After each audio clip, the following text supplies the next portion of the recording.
start with 240 milliliters of milk. I'm using semi-skimmed, and it doesn't matter which one you're using. We're gonna warm it up on the gas, but we're not gonna boil it, so the temperature will be just lukewarm. Just warm milk. We've got a mixer in here, and directly I'm gonna put milk, which we've heated up just above body temperature. Just gonna put it straight in.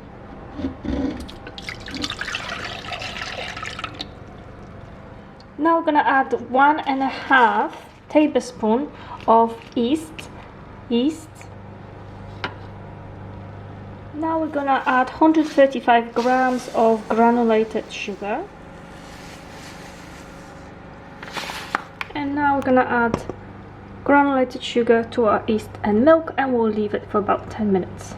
It should be foamy, which means the yeast has activated.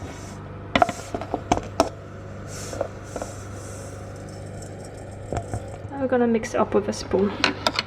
Okay, if it's particularly cold day like today, what you can do, because you're supposed to put the dough in warm place. So what I'm gonna do, I put in the oven for 15 minutes for 150 temperature, and then once everything is ready, I'm just gonna put the dough in here, so it's gonna be nice and warm. Next up, 115 grams of melted butter. 150 grams of butter, we're gonna melt it on slow. Okay, after 10 minutes, if you see your yeast looking like this, that means obviously it's activated. Can you see? It's foamy. You can smell. In the meantime, I have prepared 2 large eggs. We're gonna put them one by one. Now we need to measure 563 grams of all-purpose flour. Plain flour will be fine.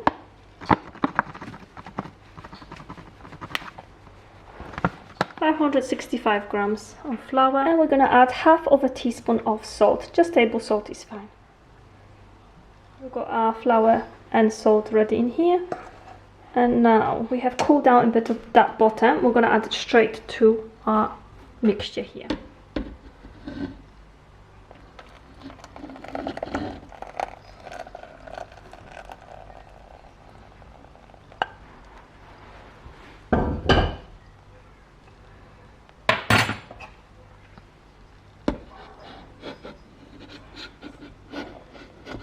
Next, we're going to add our flour. All the flour can go in, and then we're going to add 2 eggs at the end. We're using large eggs. And second egg. As you can see, our yeast is working. It's foamy, which is good sign. If it's not activated, you have to start again. Okay, we're gonna be mixing this on a low speed. I've got only 2 options in here, but on a low speed for about 8-10 minutes. We're gonna mix it all and make sure it's all sticky, but not too sticky that you can't handle it. If you've got a special mixer to make a dough, obviously use it. It will look like just one attachment with a one special thing to mix the dough. I don't have it, so I'm using regular mixer.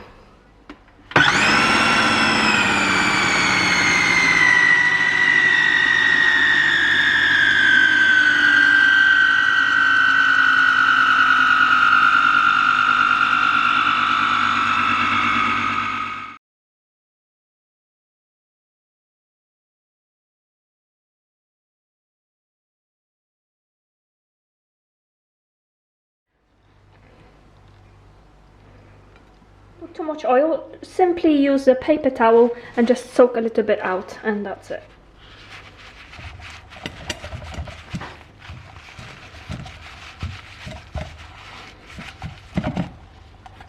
Okay, now we're gonna take it all out, our dough. As I don't have a special mixer for dough, I'm gonna take it out and make sure it's all okay, and use a bit of flour to make sure it's right consistency. I'm gonna use this and a bit of flour.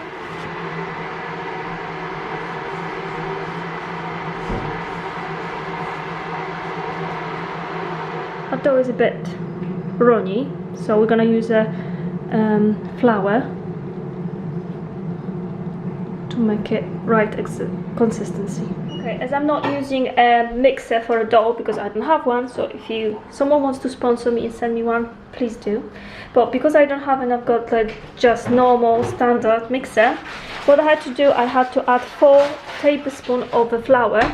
Had to fold that into my dough to get this result. So it should be, your dough should be something like this, and it's gonna double in size. So remember, it's gonna double in size. We're gonna transfer our dough now to the bowl. There's pieces of it. So we're gonna transfer it to the bowl in here, and we're gonna cover it with your kitchen towel or foil, and we're gonna leave it in a warm place for about 2 hours.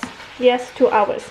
If not, and if it's cold day like today in here in England, we've got a cold rainy day, so what we'll do, we preheated the oven for 150 for about 15 minutes. We switched it off, and we're gonna throw that bowl into the oven, so it's gonna really help it rise. It was easy to transfer this dough in the bowl because it's the right consistency, so everything going to the plan so far. Okay, so we'll see.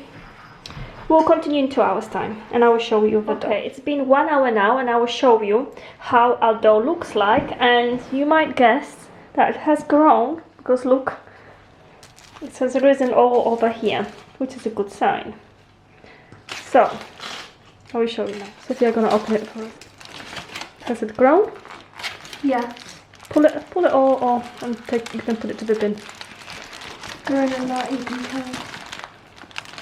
It's a nice dough. Here we go. Looking good. Looking good, I think. Definitely, you have to agree that's definitely grown, right? This is definitely grown, as you can see in here. So double size for sure. We're not gonna go quickly to fill up. How to make it? 300 grams of raspberry. It has to be frozen. Why frozen? Because they're not gonna be as juicy as a fresh one. So we want them frozen, and we can crumble them, but we don't want all the juice releasing, because those, once we make a filling, it's gonna still go on a side to rest for another 1 hour. So if you're gonna use a fresh one, the juice is gonna be everywhere. It will release all the juices. That's why we need definitely frozen. So don't use fresh, make sure you use frozen. Okay, to a bowl, we're gonna add some 300 grams of frozen raspberries. Make sure you never take them out before you're gonna make a filling, only just before you're gonna make a filling, because you don't want them defrosted, that's for sure. That's why you're using a frozen one in the first place. Make sense? I think so. So we're gonna use 300 grams of raspberries straight from the freezer. Okay, if you wanted to, you can like squeeze them a little bit so they're a bit like this, so they're gonna be easier to roll. Remember, you will have to be rolling them later, so you want to squeeze them. It's gonna be easier to roll and better when cooked. They're not gonna be big. It's gonna be definitely much easier to roll. You want something like this. So we've got all our raspberry the same size. Why is it the same size? Because it's gonna be easier to roll, and it's not going to be like in one place there will be a filling and the other there is no filling at all. So this is the main reason why we're doing this. What we need to do now is just add 1 teaspoon of corn flour. The corn flour always helps if you put a corn flour, so it's like a flour over something, it's like a magic dust. If we put some 1 teaspoon of corn flour, it's going to prevent the raspberries touching and releasing the juice. So that's another thing to help raspberries to have better form in our roll.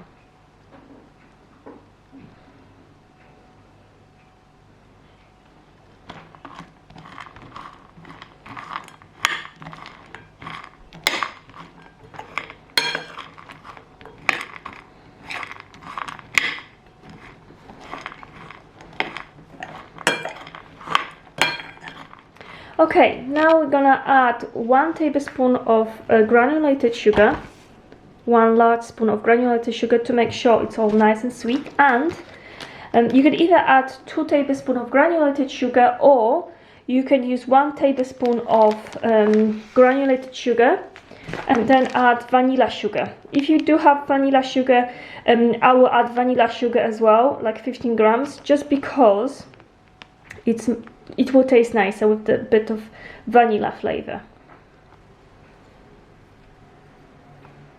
So if you open this for me.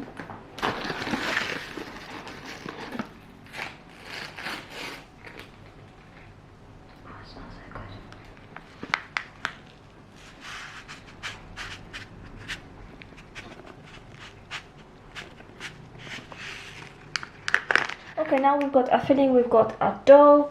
Looks really good. It's gonna go down a little bit, but that's normal, don't worry about that. And now we're gonna have something to put a dough in, so we're gonna put the butter on the bottom to make sure it doesn't stick, and we can get it out later. This is the where we're gonna bake our cake in this. Okay, we need to make sure we've got enough butter so nothing is sticking to it, especially in the corner and on the side as well. I did make sure to put it on the side because the dough gonna stick to it while baking, and we don't want that. We want to take them out later, so we need to make sure that it's definitely enough butter there. Okay, now to the tricky part. So we've got a filling, easy peasy, we've got the dough. The only thing which can go wrong that is it's not activated. If it's not activated at the beginning, you have to start from the beginning, otherwise you're not gonna achieve this. What you need, you do need to your yeast to rise, so you need this yeast to be activated. So that's how it looks like. It will go down a little bit, but it should be a bit like this.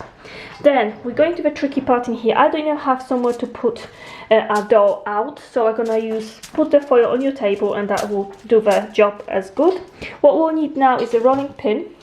We need a measurement tape because we're gonna need to roll this dough out and measure it exactly, so we get 12 mini rolls. Our dough has to be rolled 12 to 18 inches, so you want to be using measurement tape to make sure you get this right, and you're gonna get 12 mini rolls. So in centimeters, we're looking at 30 on 45 centimeters. We'll also need a rolling pin to roll it out, obviously. We'll need some butter, roughly just some butter.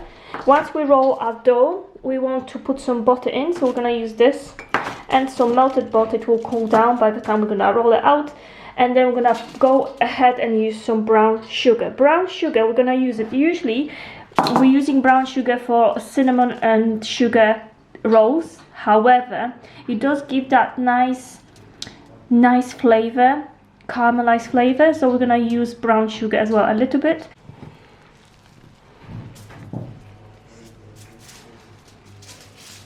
So we've got roughly 18 inches in here, so this is how we want it. Okay, our dough is now sorted, and we're gonna go ahead with butter, melted butter, and we're gonna put some butter, light layer of butter now on the bottom. This will help that our filling gonna stick nicely to our dough, which always helps.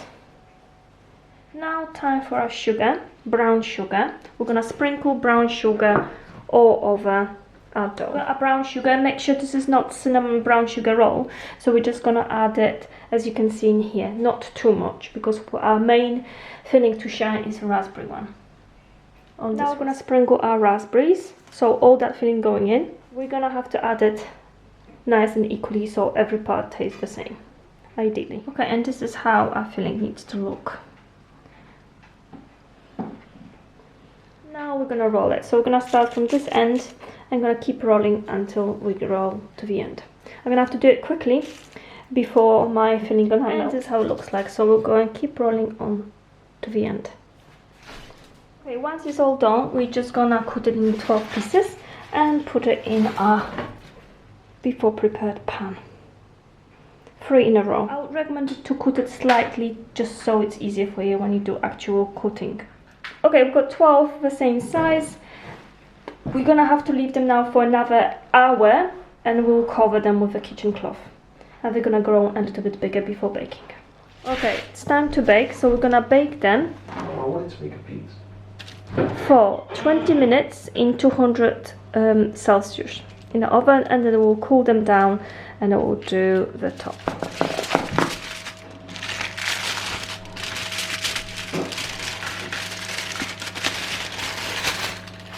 As you can see, they have grown again, expanded, but that's okay, and we're gonna bake them, they're gonna grow again. For glazing, we'll need 3 tablespoons of heavy cream and about 120 grams of icing sugar, mixed sugar, and we've got a cream. We're gonna mix them together. And this is how it should look.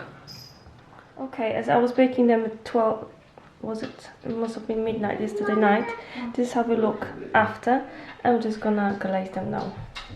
We have now put some icing on top, and we're gonna add now, last step is flaked almonds, toasted ideally, on top, and we're done. We're finished, so we've got 6 of them, nice and fluffy as you can see in here, and You can see some raspberries there. I will cut one out to show you, but we've got some flaked almonds in here, toasted one. It's gonna taste so much better as well. Let's have a look. Nice and fluffy look inside.